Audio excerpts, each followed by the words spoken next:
Vamos a leer esta porción de la palabra del Señor que nos ocupará en estos momentos para traer el mensaje de Dios. Repito, Salmo capítulo 27, lo que viene siendo el versículo 13. A los músicos les agradezco. Ahorita en un momento más, en el momento de la administración, les haré la invitación para que vengan conmigo.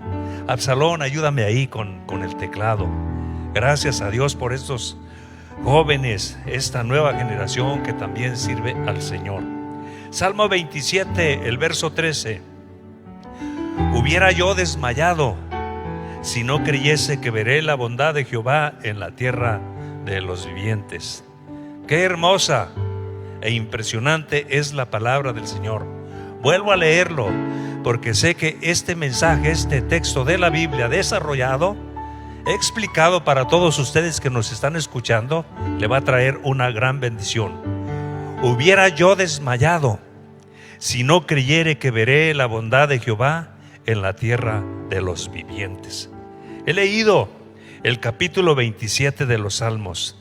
Menciono que las Sagradas Escrituras tienen distintos estilos de redacción. Tenemos distintos géneros de redacción y de escritura. Hay historia, hay profecía, hay poesía, y hoy me he permitido leer una parte poética de las Sagradas Escrituras en los Salmos. El Salmo 27, el versículo 3. Menciono que de las partes poéticas en la Biblia encontramos los salmos. En la Biblia hay 150 salmos. Menciono que de los 150 salmos, 73 salmos son escritos por David, a quien se define el dulce cantor de Israel, el hombre conforme al corazón de Dios. Y él escribió curiosamente este Salmo 27 y hace unas declaraciones preciosas. Y la declaración con la que entramos: hubiera yo desmayado si no creyere que veré la bondad de Jehová en la tierra de los vivientes. Una declaración que nos trae bendición al solo escucharla, bendición al alma y bendición que ilumina nuestras vidas. Quiero mencionar que este Salmo capítulo 27 está caracterizado por intensas yuxtaposiciones: lamentación y adoración, confianza y enemigos, guerra y adoración. Qué curioso, hay intensas yuxtaposiciones en este precioso salmo. Se la repito: lamentación y adoración. Son contrastes. Confianza y enemigos se contraponen. Guerra y adoración. ¿Cómo puede haber adoración en el momento de guerra? Las dos palabras claves del Salmo capítulo 27 es confianza y enemigos. ¿Cómo se puede tener confianza en Dios? ¿Cómo se puede tener paz y confianza cuando hay enemigos que están alrededor? Pues es posible. A pesar de la persecución de los enemigos, porque es David quien lo escribe, a pesar de la persecución de los enemigos que tiene el salmista, él dice que tiene toda su confianza puesta en Dios. Hubiera yo desmayado si no creyere que veré la bondad de Jehová en la tierra de los vivientes. Menciono que algunos piensan que este salmo se refiere de algunos de los enemigos que tenía David, se refiere al momento en que Absalón se declara su enemigo y lo empieza a perseguir, le empieza a ocasionar problemas con un solo propósito: darle un golpe de trono. Menciono que David tuvo algunos enemigos. Uno de ellos fue Saúl. Tuvo la ocasión de tenerlo 2 veces en sus manos. No lo tocó ni lo mató, solo cortó en una de las ocasiones parte de su túnica. Y alguien dijo: ¿por qué no lo haces? Y él declaró: Dios me libre de poner mi mano en el ungido de Jehová. Pero en esta ocasión afirmo que no todos los enemigos son igual de peligrosos, ni todos causan el mismo daño. Esta ocasión estamos hablando de Absalón, hijo de David, y es su enemigo. La intención de Absalón es dar un golpe de trono, es destronar a David su padre. Un enemigo no solamente que es peligroso, un enemigo que le está causando mucho dolor al rey David, al que es el rey en este momento. Un enemigo que le está causando mucho dolor a su padre es su hijo. No todos los enemigos son igual de dañinos. Le está causando mucho dolor, pero en medio de este problema y de que su hijo se declara su enemigo y de que su hijo se declara su adversario y que lo quiere quitar el trono, y que es un problema no solamente del reino, es un problema intenso y familiar, es cuando David escribe: hubiera yo desmayado si no creyere que veré la bondad de Jehová en la tierra de los vivientes. El Salmo 27, aquí el salmista establece 4 bendiciones del cielo que le dan toda la confianza, toda la apertura para ir adelante. Número 1, confianza. 2, seguridad. 3, comunión. Y 4, la victoria. Entonces voy a abordar esta serie sobre este Salmo 27 con la frase: la bondad de Jehová. Y hoy voy a abordar los 2 primeros pensamientos. Confianza y sabiduría son los 2 pensamientos, son las bendiciones que tiene aquí en esta ocasión. La bondad de Jehová da confianza. Salmo 27, el verso 1 dice: Jehová es mi luz y mi salvación, ¿de quién temeré? Jehová es la fortaleza de mi vida, ¿de quién he de atemorizarme? El mundo se le vino encima, su hijo se declara su peor enemigo, pero David descansa en un Dios que tiene el control de todas las cosas, que tiene la protección de sus ungidos. Jehová es mi luz y mi salvación, dice. ¿De quién temeré? Aunque es mi hijo y me está causando mucho dolor, me apoyo en Jehová. Jehová es la fortaleza de mi vida, ¿de quién he de atemorizarme? La frase o el enunciado: Jehová es mi luz y mi salvación, magnífica afirmación de confianza en Dios. Hay 3 frases en este enunciado o en este verso 1 del capítulo 27 de los Salmos: mi luz, mi salvación y mi fortaleza. Hubiera yo desmayado si no creyere que veré la bondad de Jehová en la tierra de los vivientes. La luz, porque define a Dios: Jehová es mi luz, disipa la oscuridad. Mi salvación, la salvación enfatiza en la habilidad de Dios para dar la victoria a pesar de las fuerzas contrarias. Escucha la siguiente frase: refugio y fortaleza. Esto equivale a un lugar de seguridad y solo se encuentra en Dios. Jehová es mi luz y mi salvación. Esta importante imagen verbal de la Biblia tiene una connotación excelente privativa, porque habla de protección y redención. Veamos la frase: Jehová es mi luz y mi salvación. Tiene protección y redención. Hay muchos pasajes que hablan de la luz, y hay otros pasajes que conjugan perfectamente la palabra luz y la palabra redención. Te leo algunos de ellos: Jehová es mi luz y mi salvación. Salmo 18, verso 28. Tú encenderás mi lámpara, Jehová mi Dios, alumbrarás mis tinieblas. Salmo 36, el verso 9. Porque contigo está en el manantial de la vida, porque contigo está el manantial de la vida, en tu luz veré tu luz. Salmo 43, el verso 3.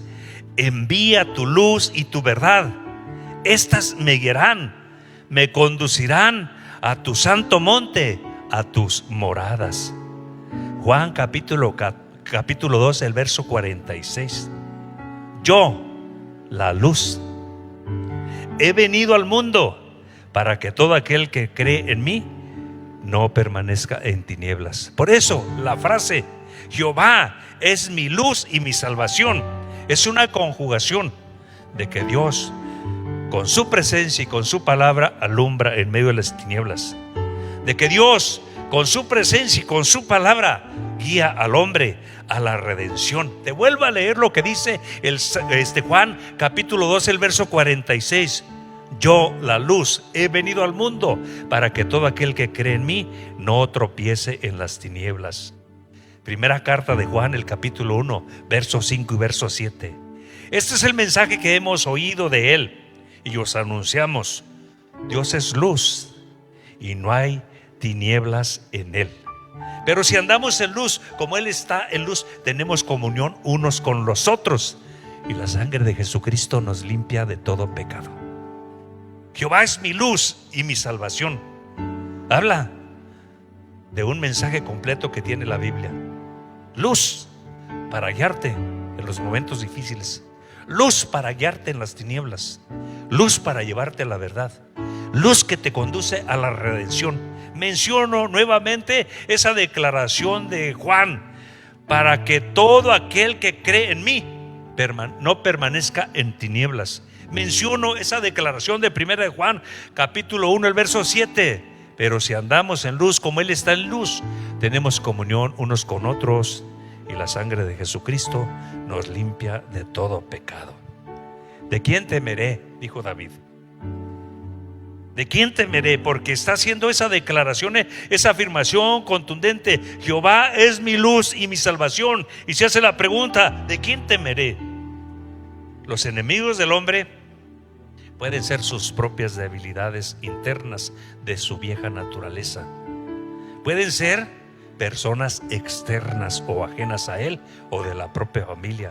O pueden ser los mismísimos ataques de Satanás y los demonios. Todos esos son enemigos. Pero David vuelve a decir: Jehová es mi luz y mi salvación. Y luego pregunta: ¿de quién temeré? ¿Qué confianza? ¿Qué aplomo? ¿Qué convicción? Eso no se encuentra en ninguna tienda de abarrotes. Eso se encuentra solo en la palabra del Señor, y se encuentra en Dios. Y hay acceso para todos los que nos están escuchando. Búscala, está en la Biblia. Mensaje contundente. Pero aquí está hablando de los enemigos, y luego se pregunta: ¿de quién temeré? Y hablaré por lo menos de esas tres dimensiones de los enemigos, que pueden ser las debilidades internas o la vieja naturaleza. Pueden ser personas externas, muy acercados a las personas, o pueden ser los ataques del mismísimo diablo y los demonios. La pregunta que hace: ¿de quién temeré? Voy a citar algo que escribió Spurgeon, una pregunta que lleva consigo la respuesta. A los poderes de las tinieblas no hay que temerles, dijo Spurgeon, porque el Señor, nuestra luz, los destruye. Y a la condenación del infierno no tememos. ¿Por qué temerle? Pues el Señor es nuestra salvación. Eso escribió Spurgeon hablando de esa frase: Jehová es mi luz y mi salvación. ¿De quién temeré?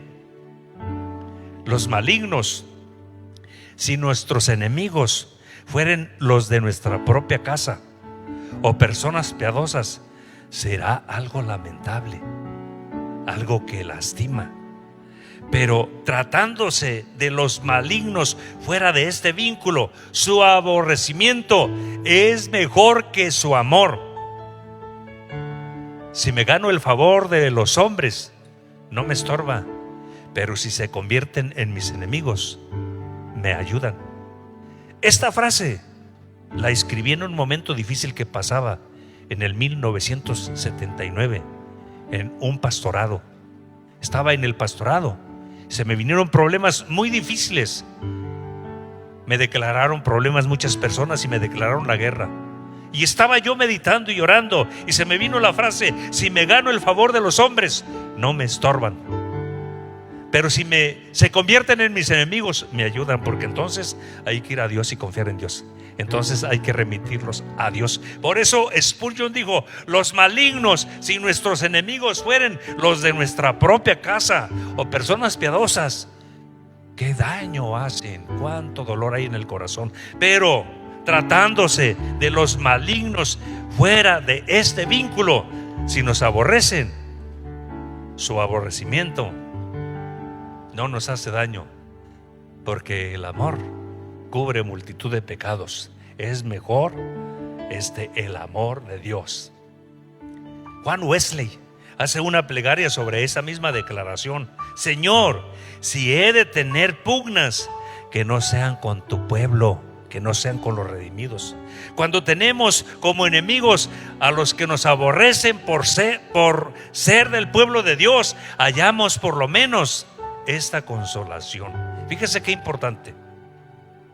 Cuando tenemos como enemigos a los que nos aborrecen por ser del pueblo de Dios, hallamos por lo menos esta consolación: Dios no está de su parte, por lo tanto son esencialmente débiles y serán vencidos. Y la Biblia dice: mayor es el que está en nosotros que el que está en el mundo.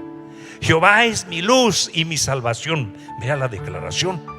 Y afirme el hombre con una convicción y con la seguridad y la certeza en Dios: ¿de quién temeré? Sea bendito el nombre de Cristo Jesús. Voy ahora sobre los enemigos que tenemos. Enemigos, debilidades internas o la vieja naturaleza. Pablo le dijo a Timoteo: ten cuidado de ti mismo y de la doctrina, pues haciendo esto te salvarás a ti mismo y a los que te oyeren. 1 Timoteo 4:16. Fíjese, el peor enemigo a veces está en nuestras debilidades internas o en nuestra vieja naturaleza. Pablo le dice a Timoteo: ten cuidado de ti mismo y de la doctrina. Y luego le agrega algo muy maravilloso: te encarezco entonces que tengas cuidado de ti mismo y de la doctrina. Persiste en ello, pues haciendo esto te salvarás a ti mismo y a los que te oyeren. En 1 Corintios, Pablo escribe el siguiente pensamiento: así que el que piense estar firme, mire que no caiga. Enemigos. A veces el enemigo más destructor, más peligroso, es las debilidades internas que llevamos incrustadas, aunque ya somos cristianos, o la vieja naturaleza que se levanta de tiempo en tiempo. Jehová es mi luz y mi salvación, ¿de quién temeré? Enemigos externos, que se trata de otras personas. Salmo 20, el verso 7: estos confían en carros y aquellos en caballos, mas nosotros en el nombre de Jehová nuestro Dios tendremos memoria. Así es de que ahí está la victoria. Salmo 34, verso 5: los que miraron a él fueron alumbrados y sus rostros no fueron avergonzados. Jehová es mi luz y mi salvación, ¿de quién temeré? Los enemigos externos se vencen en Dios. Enemigos externos malignos, hablando de Satanás y los demonios. Pablo, en la carta a los Efesios, el capítulo 6, el verso 12 dice: porque no tenemos lucha contra carne ni sangre, sino contra principados, contra potestades, contra gobernadores de las tinieblas en este siglo, contra huestes espirituales de maldad en las regiones celestes. Ten cuidado de ti mismo y de la doctrina, persiste en ello, pues haciendo esto te salvarás a ti mismo y a los que te oyeren. Es lo que dice Pablo de una forma muy contundente. Primera de Juan, el capítulo 4, el verso 4: hijitos, vosotros sois de Dios y los habéis vencido, porque mayor es el que está en nosotros que el que está en el mundo. Enemigos. Jehová es mi luz y mi salvación, ¿de quién temeré? El salmista habla de sus enemigos físicos, pero en el Nuevo Testamento el lenguaje habla de la batalla contra la carne, la lucha espiritual. Cualquiera que sea su origen, venga de donde venga la oposición, el mensaje es claro: viene la protección de lo alto para los que confiamos y esperamos en Jehová. Jehová es la fortaleza de mi vida, ¿de quién he de atemorizarme? Hay ocasiones que vemos los problemas y a los enemigos con los ojos naturales de la carne, pero cuando los vemos con los ojos del alma, cuando los vemos con el Espíritu, unido al Espíritu de Dios y unido a las Sagradas Escrituras, podemos declarar: Jehová es la fortaleza de mi vida, ¿de quién he de atemorizarme? Voy con el Salmo 27, el verso 2: cuando se juntaron contra mí los malignos, mis angustiadores, y mis enemigos para comer mis carnes, ellos tropezaron y cayeron. El salmista constantemente habla de sus adversarios y sus peligros. Y en esta ocasión, fíjese, para devorar mis carnes. Habla del evento y del festín que hacen las fieras, que hacen las aves de rapiña cuando se están devorando a su presa. Aquí se refiere a los enemigos en todos los aspectos, incluyendo sobre todo a los que calumnian. Tales personas son demasiado dañinas, son tóxicas, contaminan todo lo que está en su entorno. Por eso dice, para devorar mis carnes. Pero aún de ellos Dios nos cuida y nos guarda. Alusión a los enemigos del salmista David y de todos los que sirven a Dios. Se describen como bestias feroces. La exégesis entonces de este texto aplica a los que calumnian, a los que difaman, a los que le hacen mucho daño a la obra del Señor. Pero aún de ellos Dios nos levanta y nos lleva adelante y nos lleva en victoria. Levanta nuestra frente en alto. Hubiera yo desmayado si no creyere que veré la bondad de Jehová en la tierra de los vivientes. Te voy a leer sobre los enemigos que se levantan en contra nuestra, algunas declaraciones de la palabra del Señor, y están por supuesto en los salmos, lo que Dios hace y lo que Dios tiene para nosotros. Salmo 7:2: no sea que desarraiguen mi alma cual león, o no sea que desgarren mi alma como león y me destrocen sin que haya quien me libre. Salmo 14, el verso 4: no tienen discernimiento todos los que hacen iniquidad y que devoran a mi pueblo como si comiesen pan, y a Jehová no invocan. Pero luego te menciono lo que dice Job en el Salmo 19, el verso 22: ¿por qué me persiguen como a Dios? Y ni aún de mis carnes se llegan a saciar. Él habla de sus amigos. El pueblo de Dios y los hijos de Dios, así como David tenía enemigos externos, que son las personas que a veces están a nuestro alrededor, y a veces son los que están más cerca. Siempre esos tratan de hacerle daño a la obra de Dios y al siervo de Dios. Pero David hace declaraciones muy contundentes en este salmo que nos bendicen en este momento, y nuestra confianza está impuesta en Dios. Jehová es mi luz y mi salvación. Y luego se pregunta, ¿de quién temeré? Y casi la respuesta aparece enseguida: de nadie. Jehová es la fortaleza de mi vida, ¿de quién he de atemorizarme? Por eso termina cerrando con la frase: hubiera yo desmayado si no creyere que veré la bondad de Jehová en la tierra de los vivientes. Daniel y sus amigos tuvieron problemas. Sadrach, Mesach y Abednego, en un momento que levantan una estatua grandísima y ponen un horno, porque todos la deben adorar. Pero Sadrach, Mesach y Abednego, personas que fueron radicales en su fe y en su convicción, y sabían que estaban rodeados de enemigos, no se postraron. Y fíjense lo que dice la Biblia: fueron enseguida todos los enemigos con el líder en turno: hay unos varones judíos, los cuales pusiste sobre los negocios de la provincia de Babilonia. Ellos son Sadrach, Mesach y Abednego. Estos varones, oh rey, no te han respetado, no adoran a tus dioses, ni adoran a la estatua de oro que has levantado. ¿Sabe qué pasó? Los arrojaron al horno de fuego. Y alguien pudiera preguntarse: ¿y dónde está Dios? Fue con ellos al horno de fuego. El horno de fuego es para ellos.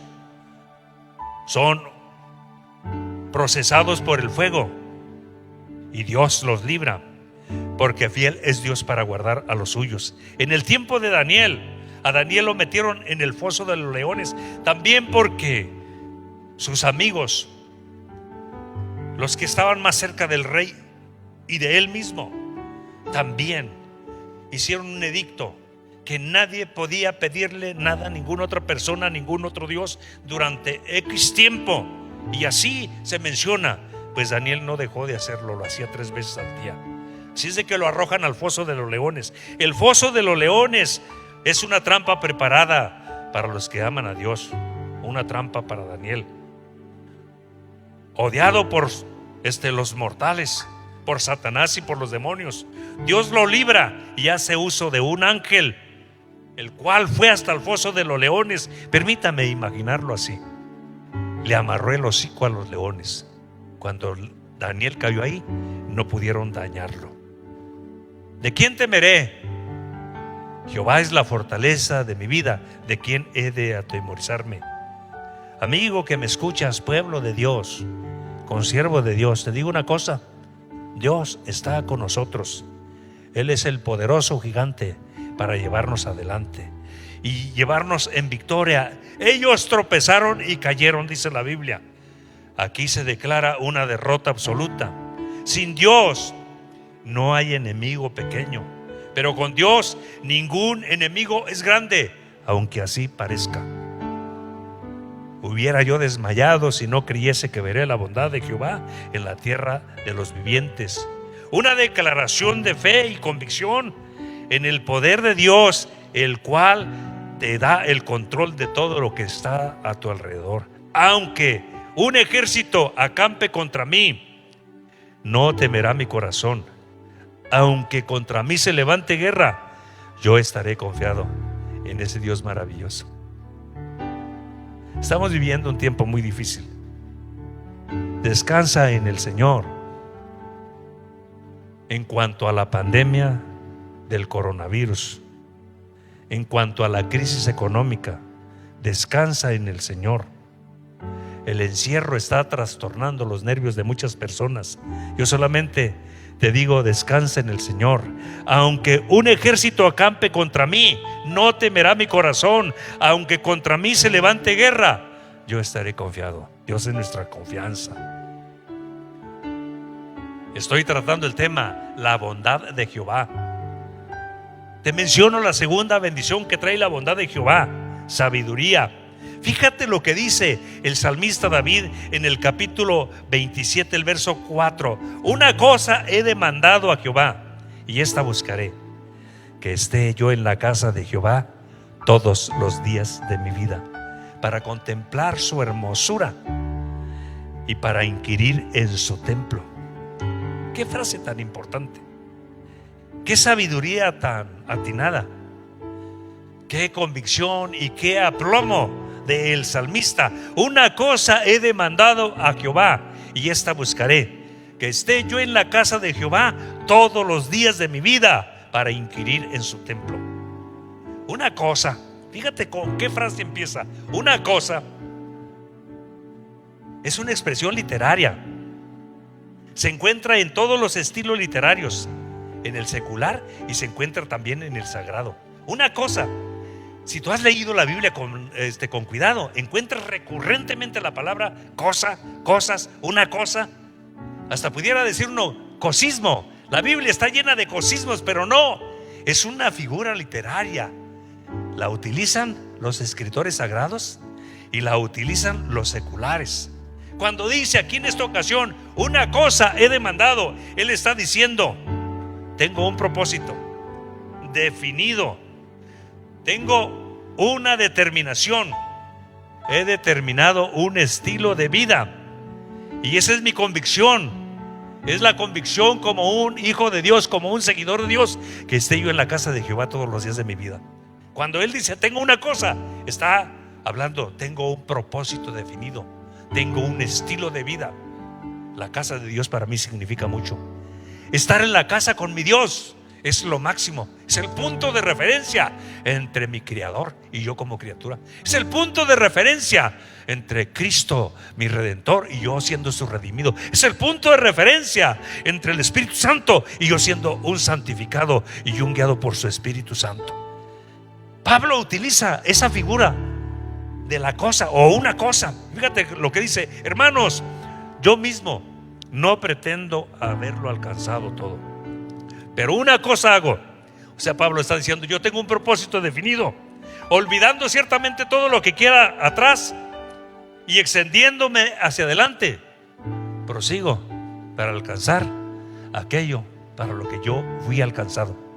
Una cosa, y está hablando aquí en esta ocasión, David sí dice: una cosa he demandado yo a Jehová, que esté yo en la casa de Jehová todos los días de mi vida.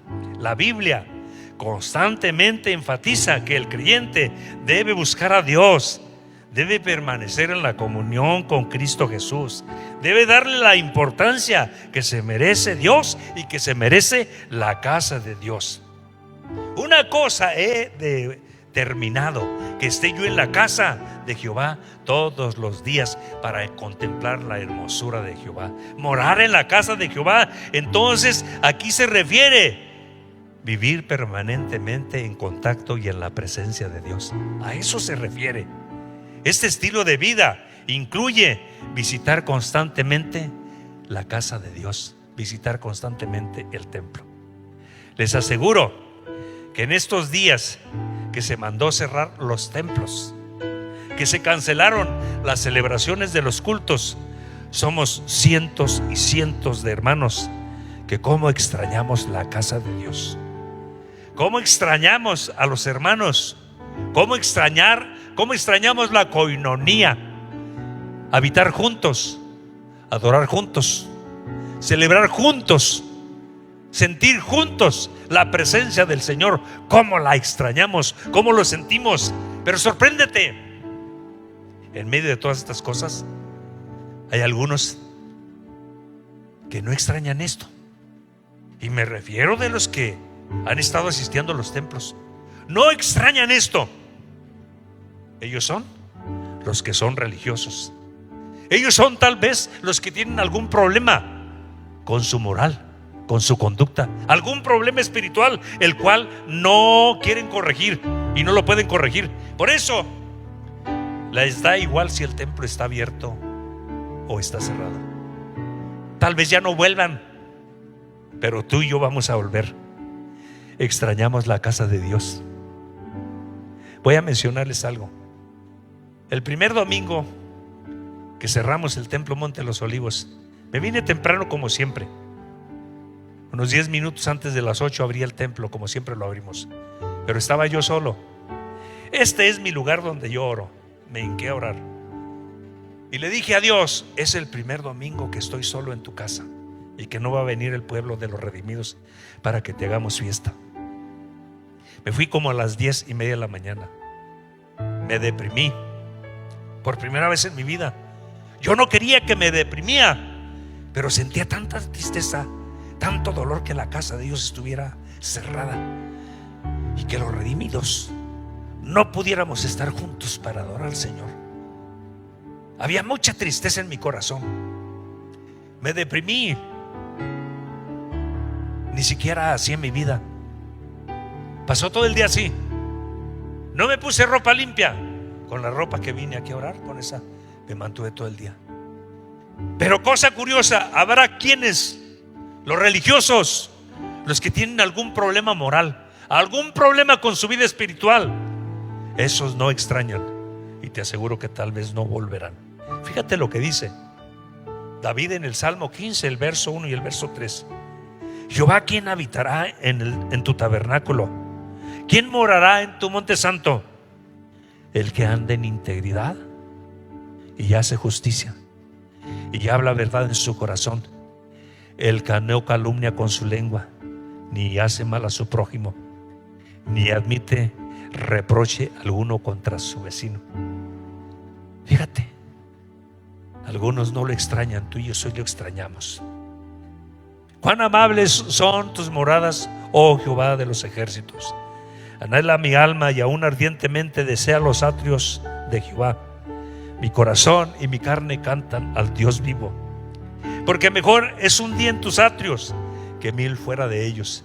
Escogería antes estar a las puertas de la casa de mi Dios que habitar en las moradas de maldad. Los que tienen algún problema con su moral, algún problema con su vida espiritual que no quieren corregir, te aseguro que no extrañan la casa del Señor. Te aseguro que tal vez ya no vuelven. Pero nosotros estamos añorando que se abra la casa del Señor para estar juntos en armonía, adorándolo y honrándole. Cuán amables son tus moradas, oh Jehová de los ejércitos. Anhela ardientemente mi alma los atrios de Jehová. Sea bendecido el nombre de Cristo Jesús. Ciertamente el bien y la misericordia me seguirán todos los días de mi vida, y en la casa de Jehová moraré por largos días. Estos salmos que he leído, el 15 y este último versículo del 23:6, los escribió David, con excepción del Salmo 84 que leí el verso 1 y el verso 2 y el verso 10, lo escribieron los hijos de Coré, pero todos ellos hablan de esa petición que hace David. Una cosa he demandado a Jehová, y esta buscaré, que esté yo en la casa de Jehová para contemplar la hermosura de Jehová. Para contemplar la hermosura de Jehová no hemos de entrar en la celebración de los santos. Fíjese, una cosa he demandado a Jehová, que esté yo en la casa de Jehová todos los días de mi vida. No hemos de venir a la casa de Jehová para que nos vean, para ver si vinieron otros hermanos. Hemos de venir a la casa de Jehová para escuchar la voz de Dios a través de los verdaderos siervos que predican la verdadera palabra de Dios. A eso hemos de venir. Hemos de venir a la casa de Jehová para contemplar su hermosura, es decir, contemplar su presencia, es decir, sentir su presencia, sentir su bendición, sentir su gloria, sentir su unción. Porque ahí envía Jehová bendición y vida eterna. Sentir su bendición no se encuentra en las tiendas, se encuentra en la presencia del Señor. Sea bendito el nombre de Cristo Jesús para siempre. Qué hermosa declaración. Para contemplar su hermosura equivale a contemplar su belleza, equivale a contemplar su gloria, equivale a contemplar su santidad, su misericordia, su gracia, su verdad, su justicia y su hermosura. Todo eso habla, cuando habla de la hermosura. Para inquirir en su templo, me di a la tarea. ¿Qué trata de decir esta palabra inquirir? Y fíjese que uno de los sinónimos que me llamó la atención es indagar. El salmista sabe que al indagar sobre la gloria de Dios, la comunión con el Señor, él obtendrá la bendición y la victoria. Para inquirir, para indagar, voy a indagar en la casa del Señor. ¿Cómo es su presencia? ¿Cómo se siente su presencia? ¿Qué sucede en mi vida cuando se derrama su presencia? Voy a mencionar una frase que me sacudió cuando la leí, y la voy a mencionar en el mejor de los sentidos. Rick Warren dice que Dios no es una emoción. Es cierto, Dios no es una emoción, pero cuando Dios toca esta carne y cuando toca a los mortales, la carne siente la presencia del Señor y siente que Dios nos sacude y nos estremece. Sentimos la gloria, sentimos la unción. Una ocasión Daniel se quedó postrado con sus palmas de sus manos y con sus rodillas. No pudo estar en otra forma. Sus amigos salieron corriendo. Ciertamente Rick Warren dice la verdad. Dios no es una emoción, pero cuando toca nuestro cuerpo, se simbra todo nuestro cuerpo, se simbran todas las emociones. Nuestros ojos vierten lágrimas porque sentimos el toque de Dios, y no estamos llorando de tristeza, de coraje o de dolor.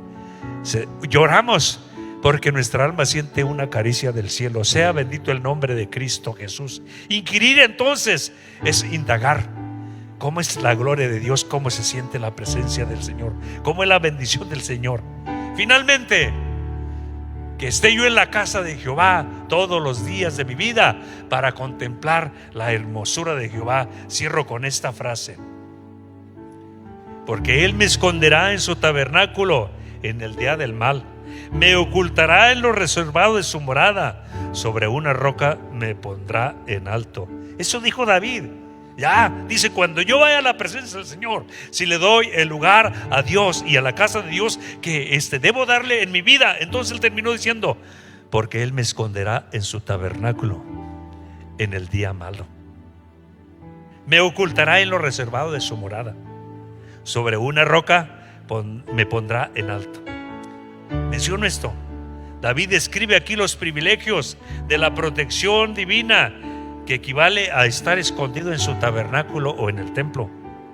Es decir, en su cabaña, en la cabaña del cielo. Es decir, en el refugio de Dios. Es decir, en la roca inconmovible de los siglos. ¿Te imaginas qué se siente estar en la cabaña de Dios, en el refugio de Dios? Por eso Pedro tal vez una ocasión dijo: bueno es para nosotros que estamos aquí, si quieres hagamos aquí 3 enramadas, una para ti, otra para Moisés y otra para Elías, como diciendo, esto no debe terminar. Hubiera yo desmayado si no creyere que veré la bondad de Jehová en la tierra de los vivientes. Iglesia, pueblo que nos escuchas, te digo, la mejor tranquilidad está en el Señor. Si usted es cristiano y ha entrado en desesperación por estar encerrado, vuélvase a Jehová. Lea la Biblia y platíquele a Dios qué es lo que le sucede. Dígale a Dios que le haga una caricia con su presencia y verá que todo esto cambia. Quiero pedir a los músicos, ¿quieren venir?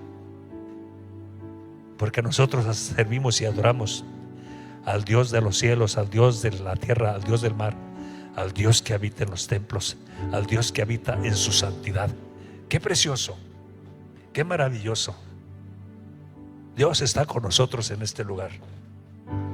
Hay algo especial de la presencia del Señor aquí en su casa, en su santo templo.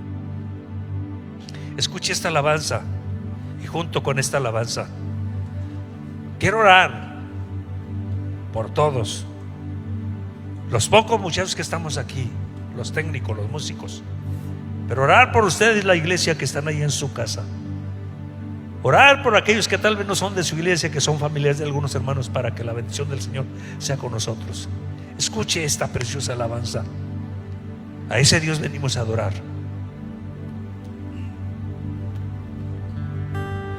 Dios de mi vida, eres Dios de los cielos, eres Dios de los mares, eres Dios